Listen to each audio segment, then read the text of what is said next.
Hello, everybody. Welcome to the Voice of Philosophy.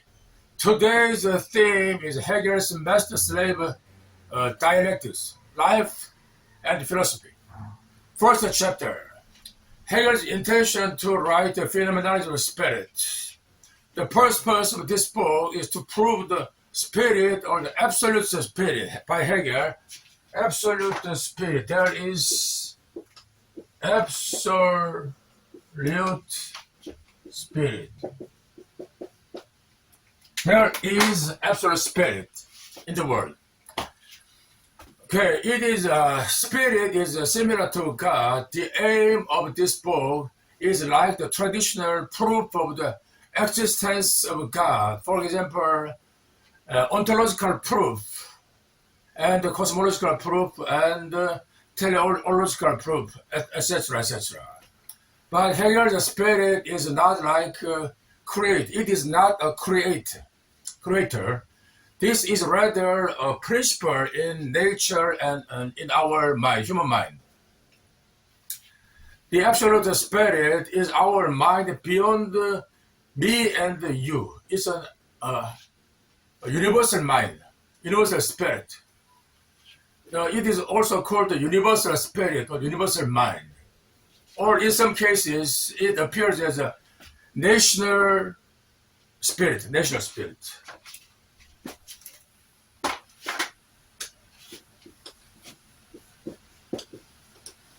National spirit. It is in Germany, Volksgeist.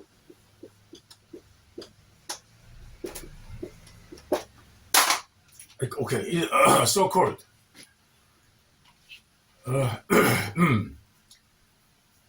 The absolute spirit. Okay. Second chapter. Consciousness and the self-consciousness. Self-consciousness and the self-consciousness. Consciousness and self-consciousness. Selfness. But the former, consciousness, is what you feel about the world and me. It's a world with me, you, trees, and dogs. It is a consciousness of opposite. Okay? And it is a collection of the world. It is also called national consciousness, natural consciousness. It is a consciousness of our world. Self-consciousness is the consciousness about me and myself. It is sort of like by Descartes, I think, therefore I am.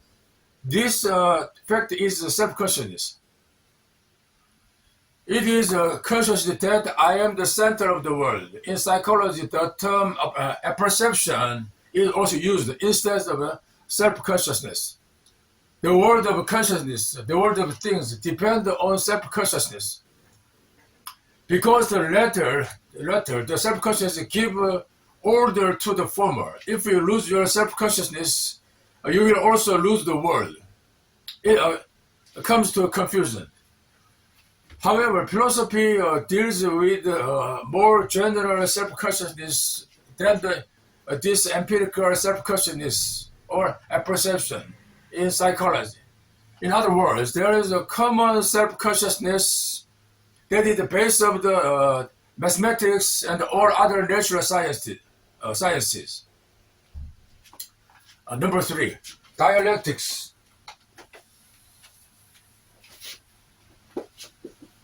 Dialectics. Hey, what is dialectics? Do you know the meaning of it? Okay, I will explain the meaning of dialectics.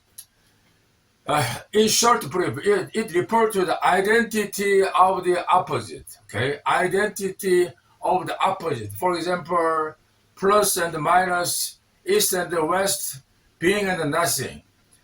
It is that something is A and not A at the same time.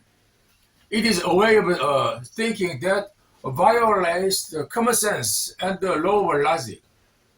Therefore, it is in normal case not accepted. But It is also a main element of Hegel's philosophy. Dialectics is often referred to as the coincidentia opositorum. Coincidentia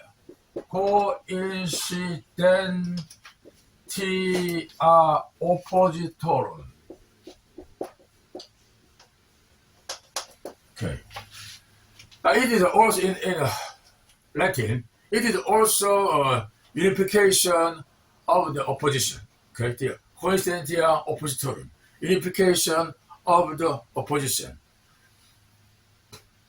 or integration of the opposite. Number 4, self-consciousness in the phenomenology of spirit. What is okay? Number 4, self-consciousness in the phenomenology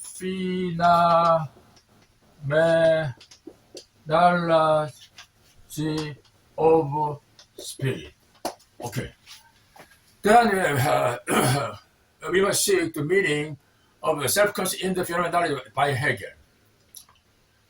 And especially the meaning of the master-slave dialectics. Hegel's self-consciousness is a step toward the absolute spirit. Okay, by Hegel, there are 4 steps of mind toward the absolute spirit. First, consciousness. Second step is self-consciousness. Third, reason. Fourth, spirit.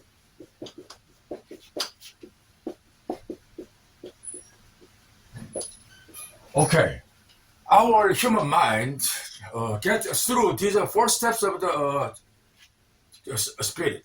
Okay, consciousness, self-consciousness, reason, and spirit. So, as over said, self-consciousness is a consciousness of me. The consciousness that I am, I exist. The world is then my world. I am the center of the world. This is like a self-pride, self-respect. Okay, I am I. Okay, I am. Okay, I am the best. Yeah, it is like Sartre's. Hell is the other people.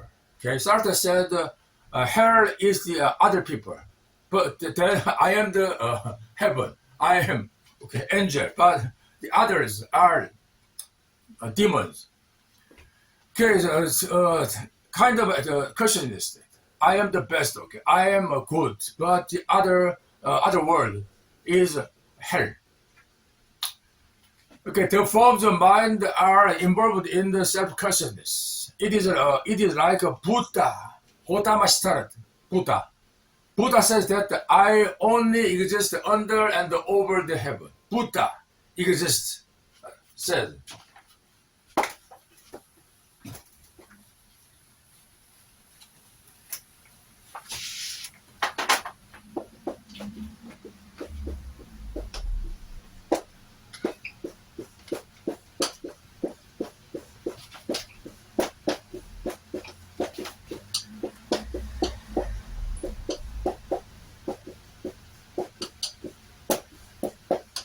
Okay. Chaya, over the heaven, under the heaven, I only exist. This is an extreme case of self-consciousness. Okay, I mean it. In German, Selbstbewusstsein has also the same meaning as over mentioned. Okay, in German, Selbstbewusstsein. In English, self-consciousness, and the Buddha. I am only. I exist under and over the heaven. I am the king. Okay, this kind of consciousness is involved in the meaning of self-consciousness. Number 5.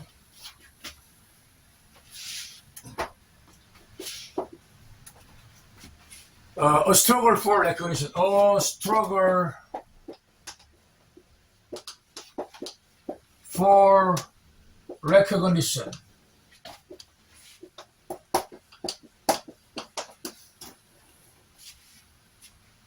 However, Hegel thinks that this self-consciousness or self-assertion gains its presence and dignity through the struggle with others. Self-consciousness, refers to standing on its own without help, or in some cases it is established against the interference of other beings. This is the meaning of a recognition concept by Hegel in Phenomenology of Spirit. My dignity, my pride is sometimes destroyed by other people's attack and insults. If other people ignore or look down on me, my self-consciousness is destroyed. In particular, if the other is a family member or a close person, the hurt and the damage we receive will increase. Hegel lived in a boarding house in Jena in Germany in 1987. He wrote the Phenomenology of Spirit, and he was a lecturer at Jena University, and it was a very difficult, severe time for him, especially economically. At that time, Napoleon invaded Jena, and he destroyed the city. Therefore, Hegel also suffered a great disaster. And the other problem is that Hegel, an old man with age 37, promised to marry Mrs. Burkhardt, a hostess of the boarding house. And they gave birth to a child. The son's name was Ludwig Fischer. Later, Hegel broke the marriage promise, and the child was adopted by others. And later, Hegel called him to his house. The most famous chapter of the Phenomenology of Spirit, that is master-slave chapter, Dialectics, was written in this difficult time in Hegel's life. This is interpretation of me. A self-consciousness of human needs a recognition from other self-consciousness of human.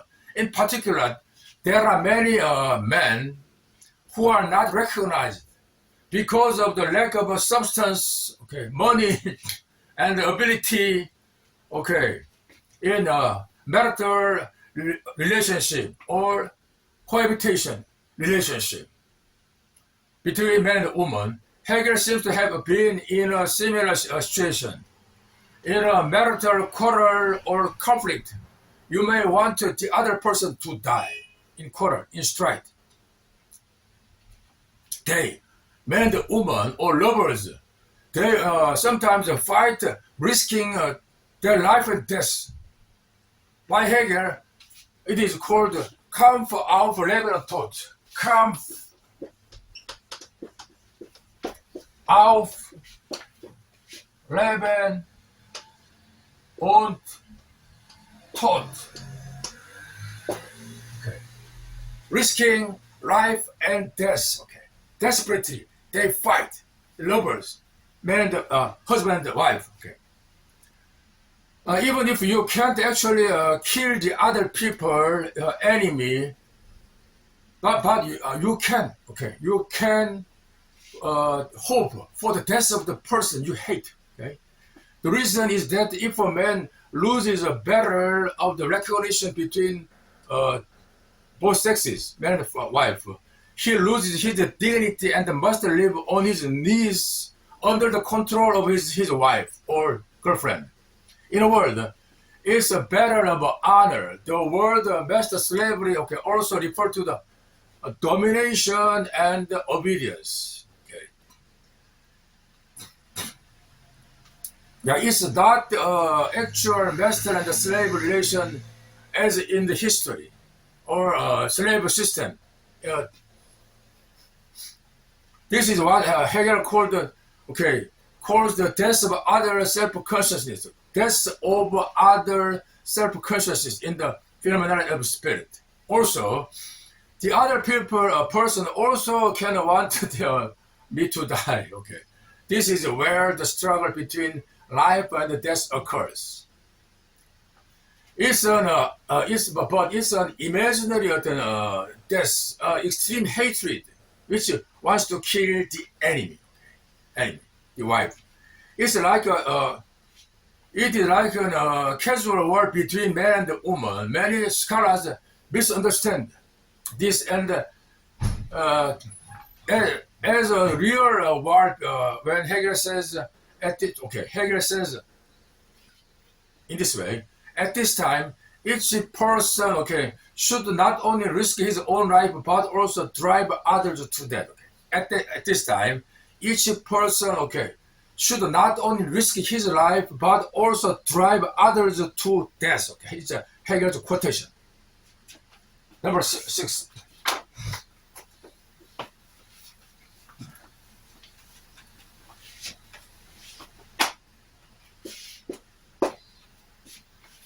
Dialectic of master secret. Dialectics of master and slave.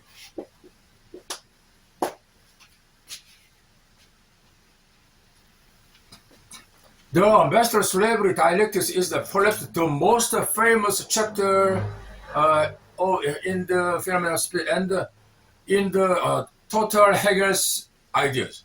And there are so many interpretations of it. As above, the loser of the struggle for the recognition becomes a slave. It refers to the relationship of domination and obedience. A slave must work hard for his master. However, as a result of the winning the battle, the master does nothing for his living and feeds on slaves' labor. The slave depends on the master depends on the slave. In this process, slaves later become masters. Slave control his master through his labor and its product, its money. The master gradually loses control and independence as he becomes dependent on slaves, the labor, slaves' money, slaves' product. He is more and more dependent on the slave, a loser. We often see this situation around us. This is a case in which a wife, who, in Korea especially, who obeyed and only worked hard because of her husband's violence and fear, is later to be treated as the master of the family. In the family, this relationship turns over. The master becomes a slave becomes a master. As such, Hegel's master-slavery dialectics is that slave consciousness gains its true self-consciousness and independence through labor. But however, Marxist Karl Marx interprets this as the worker becomes the owner. But there may be a case, but this interpretation lacks detailed evidence. Therefore, I am against this Marxist communist interpretation of the Hegel's master slavery dialectics. That's it. Thank you very much. See you next time.